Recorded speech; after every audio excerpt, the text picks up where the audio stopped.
Strategic value of Luzon Strait must not be overlooked. Hindi pwedeng pabayaan mo lang, hindi pwedeng isantabi mo lang yung importansya ng Luzon Strait. Alam yan ng administrasyon ni PBBM.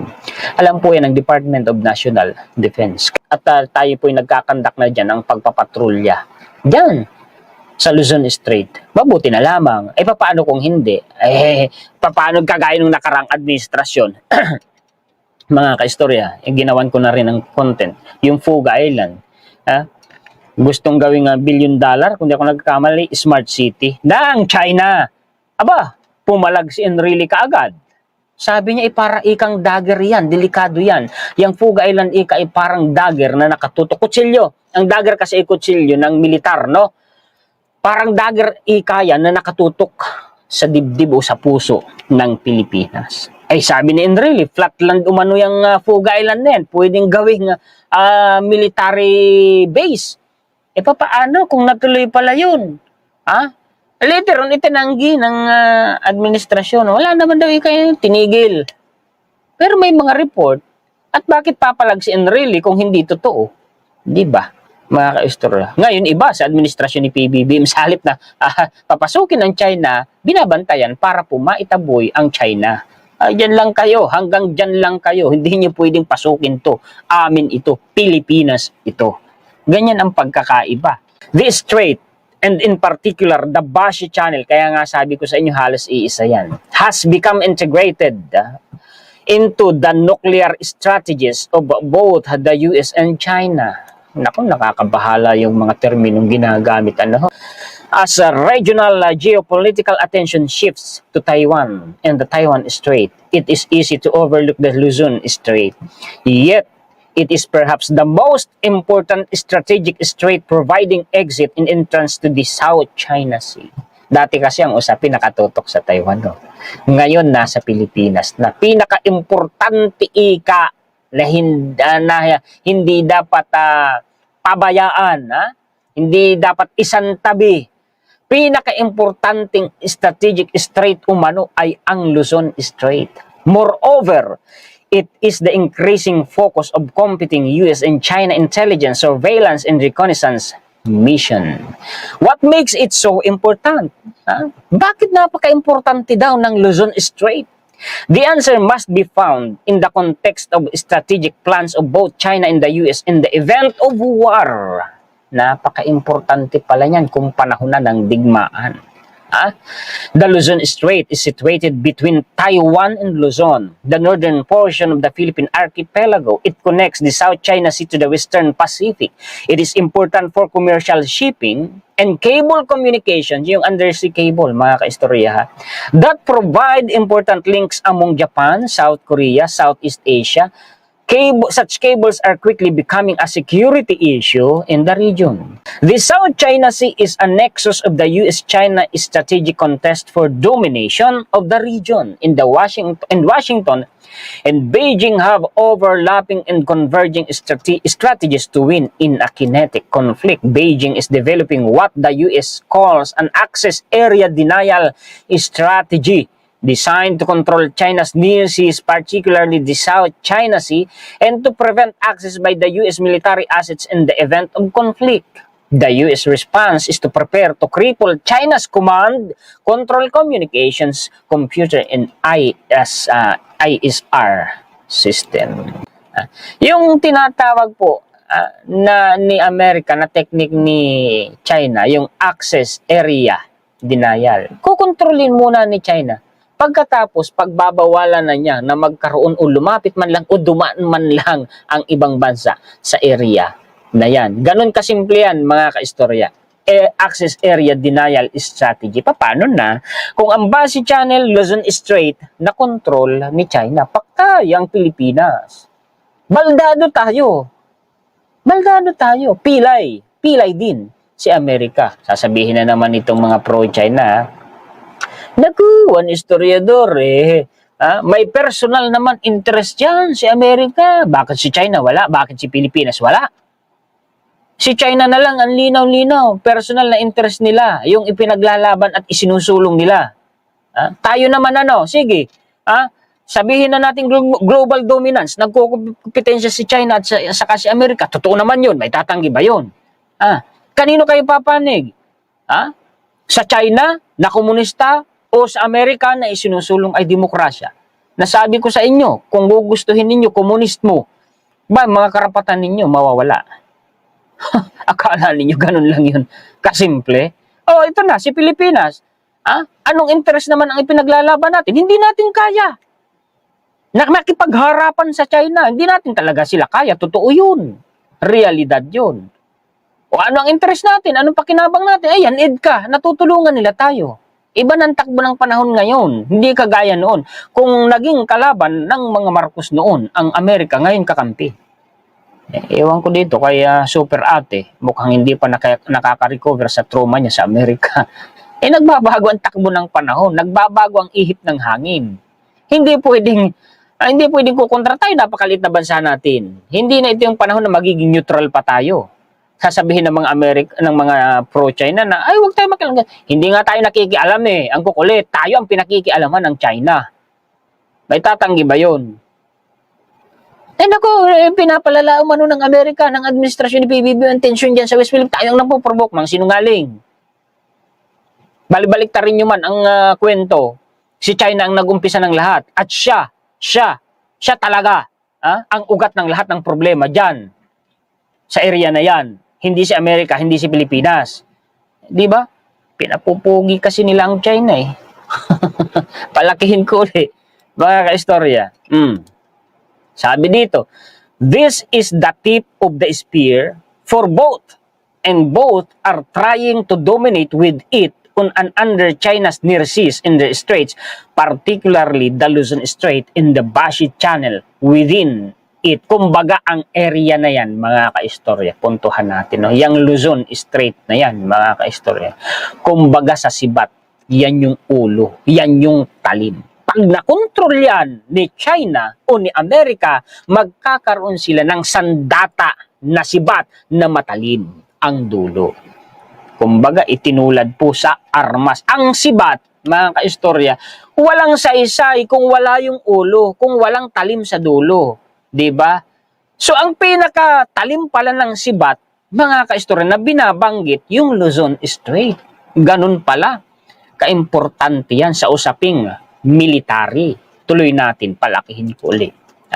Sana naiintindihan po ninyo at nasusundan For China, the South China Sea has historically been its vulnerable underbelly. It also harbors its vital trade routes, especially for the flow of oil and gas imports. See, kaya gustong-gustong kontrolin ni China mga kaistorya Ang problema ito na, nakukulong sila ng First Island Chain. At lahat ng mga bansa na nakahilira na yun sa First Island Chain, allied countries ni Amerika, kasama tayo doon. Kaya gusto po ni China na magkaroon ng access dyan sa First Island Chain na yan. Isa po sa strait o katubigan sa First Island Chain na yan, yung Luzon Strait.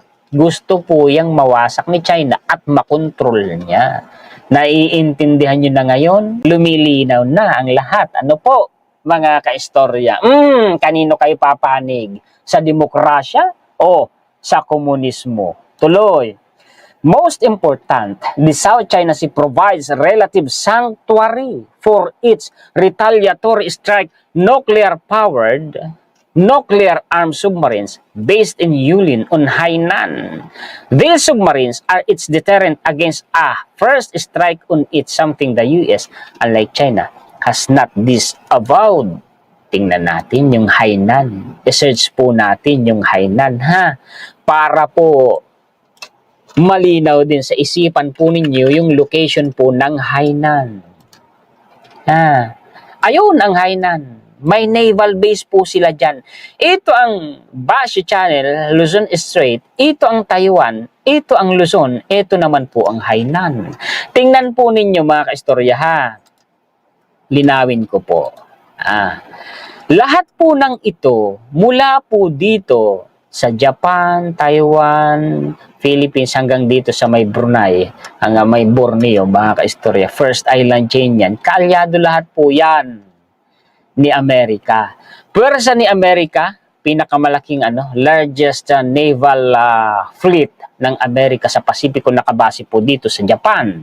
Kung sakali mga kaistorya, from Japan, from America and from Japan, yung pwersa ni Amerika, meron pa sa Guam at saka po sa Hawaii, at maging dito po sa Australia, mga kaistorya, dito manggagaling halos papasok po dito sa choke point na ito ng Luzon Strait or Basi Channel.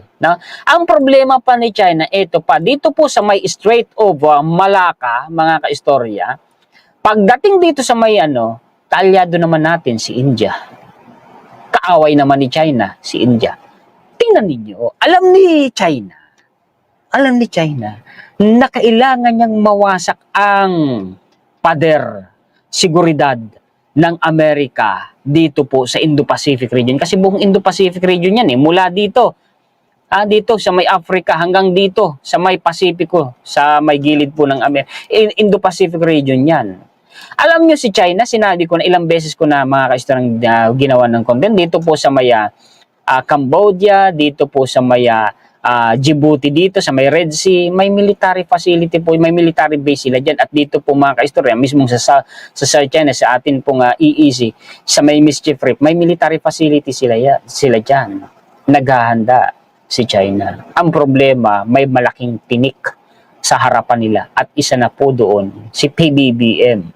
Yung foreign policy ni PBBM, kaya ang mga pro-China ngayon, sobrang ingay. Gustong patalsikin si PBBM. Magkakaugnay. Palagay ko may kaugnayan yan. Mga kaistorya, naiintindihan nyo na ngayon kung bakit gustong-gustong patalsikin si PBBM at kung bakit gustong mag-upo ng isang presidente ng Pilipinas na gagawin tau-tauhan ng China. Naiintindihan nyo na ngayon.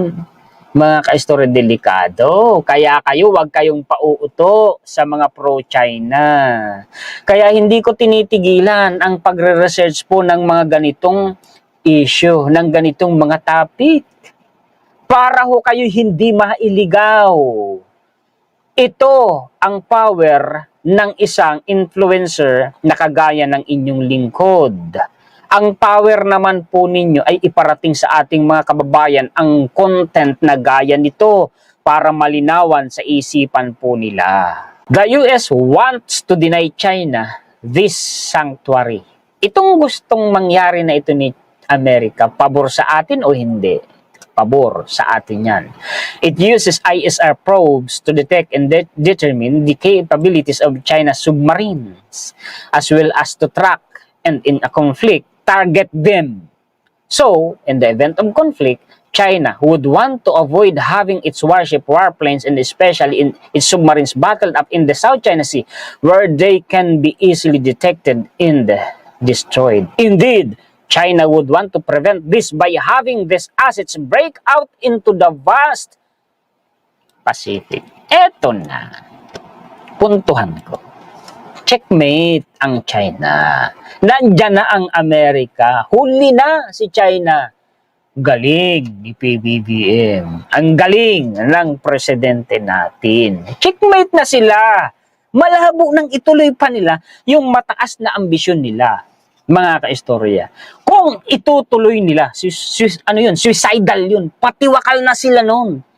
Mga kaistorya, kaya nga gusto ng mga pro-China, gusto ni China umalis ang EDCA, ang mga Amerikano dito sa Pilipinas. Huwag daw makialam sa usapin. Isusubo daw tayo sa giyera ng administrasyon ni PBBM. Sabi po ng mga modern makapili. Naiintindihan nyo na ngayon kung bakit galit na galit sila kay PBBM. Itong mga pro-China at maging ang China, naiintindihan nyo na ngayon kung bakit gustong-gusto nilang patalsikin si PBBM. Linaw na ngayon, di ba?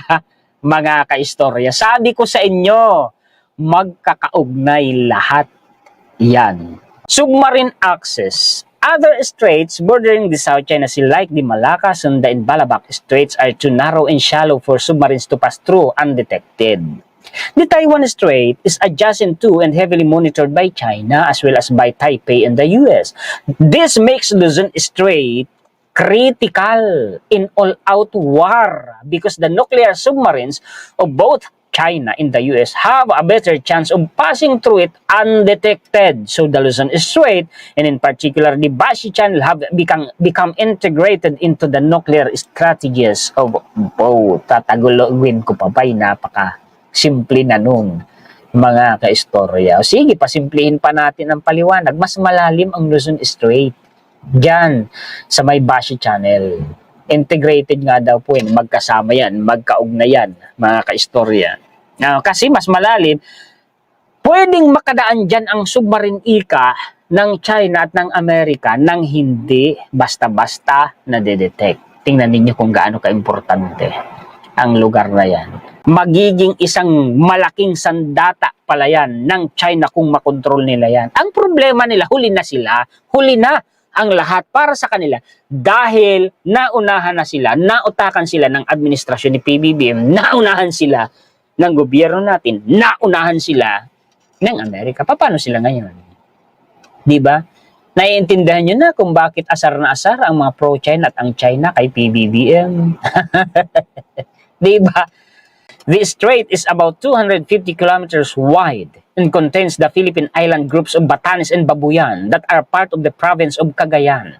North-south ridges are the prominent topographic features of the Luzon Strait. There are several channels through the ridges, of which the widest and deepest is the Bashi Channel, but all of the channels are deep enough for the passage of submarines. Ganyan po ka-importante sa military access ang Luzon Strait. The US already tries to detect and track China's nuclear submarines as they enter and exit a specially constructed subterranean home berth at Yulin. Indeed, this is the mission of many US ISR probes, including the 21 EP-3 flight that resulted in a collision with the Chinese jet fighter that became a politically dangerous Aba, may nangyari na palang incident noon. So to complete its ISR net that encloses the South China Sea, the US wants to military and intelligence control there to put a stopper daw po in the Luzon Strait. The Bashi Channel is the main focus. The US frequently sends anti-submarine maritime patrols and PDAS-8 IRS planes over the strait to detect. Minumonitor ng Amerika. Ay kaya naman pala asar na asar ang China sa Amerika. China is particularly interested in topography, water structure, and currents there. So is the US. But China is also intent on detecting US submarine moving through. Wala na, huli na sa kanilang lahat. Naunahan na sila. Monitoring and control of the Luzon Strait may be one purpose of the new US access to two military bases in Cagayan province adjacent to the strait. Sana buong Pilipinas nga. Pati na dyan sa Babuyan Islands. Kung maaari nga, lahat ng mga isla dyan na pwedeng paglagyan ng military base, lagyan na nila. Diba? Pabor ako dun. This may well mark the beginning of intensification of a contested military focus on it. Indeed, it may soon rank with the Malacca and Taiwan Straits. Kumbaga mga ka-istor, barado na si China eh. Baradong-barado sila. Kaya asar na asar. Sila naiintindihan niya na. Ang galing ni PBBM na. Pero kahit anong paninira sa kanya, tahimik lang siya eh. Institute for Maritime and Ocean Affairs. Why China's military wants to control these two waterways in East Asia?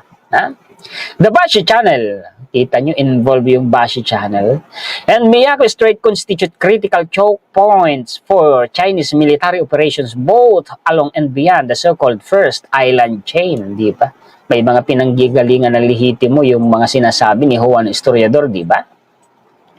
China's People's Liberation Army over the past 4 years has been stepping up the operational tempo of military exercise around two strategically pivotal waterways. The Bashi Channel and Miyako Strait that guard the exit from or entry into the China Seas. Both waterways constitute principal entryway for the People's Liberation Army into the Pacific Ocean. Wala naman silang ibang dadaanan kundi ang dalawang waterway na yan. Miyako Strait and Luzon Strait para sila'y malayang makalabas sa Pasipiko at makapasok pabalik sa South China Sea. Walang iba. The Miyako Strait and Bashi Channel are positioned along that what military strategists refer to as First Island Chain, stretching from the Japanese archipelago through Taiwan to the Philippines beginning in the 1980s. PLA strategist under the auspices of former PLA Navy Commander and Central Military Commission Vice Chairman Liu Waking began emphasizing the strategic importance of the First Island Chain and overcoming China's strategic encirclement by the United States and its regional allies. Kaya nga gusto nilang wasakin ang First Island Chain na yun eh. Kaya nga gusto nilang makontrol ang Bashi Channel eh. Kasi alam nila na napapaligiran na sila ng Amerika at ng mga allied countries ng Amerika. Chinese strategists see these passages are crucial to their ability to deploy forces beyond the First Island Chain. Ben Lawson, a specialist in Chinese political and security affairs, working as a China advisor for the U.S. Air Force's Checkmate Office, told the diplomat some Chinese strategists even use an east-facing map with China at the bottom to show China as being encircled and needed to break out, he added. Kaya nga wala talagang palag ang China. Huli na po para sa kanila. Shoutout po dyan sa mga nasa Amerika, sa Canada, sa Europe, sa Middle East, sa Egypt, dyan po sa Australia, sa New Zealand, sa Thailand, sa Hong Kong, sa Cambodia, sa Malaysia, sa Vietnam, sa Brunei, sa Taiwan, sa Singapore, sa Macau, China, sa Russia, may nanonood sa atin dyan sa Guam, sa Hawaii, dyan po sa Japan, sa South Korea, maging sa Alaska. Ako po si Juan Historiador, ang tagakwento ng totoong istorya ng kasaysayan na nagmamalasakit sa kapwa ko Pilipino at nagmamahal sa bayang ito, ang bansang Pilipinas.